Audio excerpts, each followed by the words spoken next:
qu'on vient lui parler quand on se sent spirituel ou bien quand on se sent bien pour prier. Vous savez, imaginez que vous êtes en train de voyager et que vous n'avez pas été éveillé tout au long du voyage. Vous prenez un vol, je ne sais pas trop. Ou bien vous êtes sur un site touristique. Vous n'avez pas été éveillé tout au long du voyage, mais c'est seulement à la fin que vous venez d'atterrir. Est-ce que vous allez vraiment apprécier ce voyage? Je ne crois pas. C'est de la même manière que quand vous épargnez Jésus de votre quotidien, vous ne lui parlez pas de tout ce que vous vivez au quotidien. Et c'est au moment où vous vous sentez spirituel que vous lui parlez. C'est en fait comme si vous lui privez, vous le privez plutôt de ce qui est intéressant en fait de votre vie. Il ne veut pas que vous lui parlez lorsque vous vous sentez spirituel, quand vous vous sentez bien. Non, il veut être partout, il veut être dans l'action avec vous.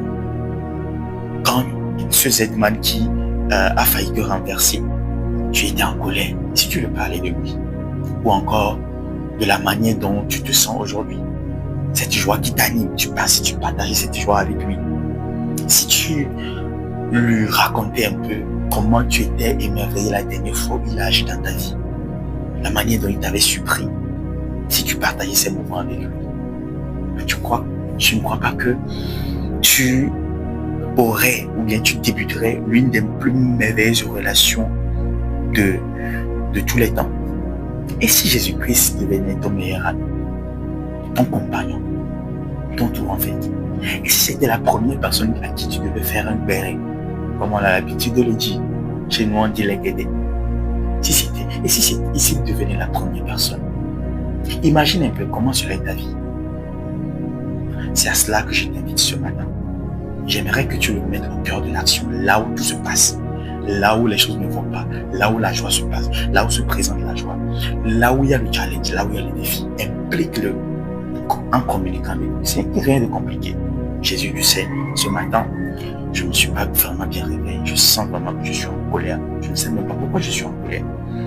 Tu vois, j'ai mal dormi hier.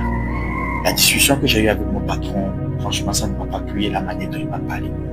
Et tu ferais comment? Il commencerait par t'envahir par son amour, par échanger avec toi. Je t'assure, il est impossible que tu commences une telle discussion sans qu'il ne réponde. Tu feras des pensées descendre dans toi, tu vas voir que tu es fou en fait. Mais c'est non, tu n'es pas fou, tu es en train d'échanger avec le roi des rois. J'aimerais que tu puisses avoir cette expérience.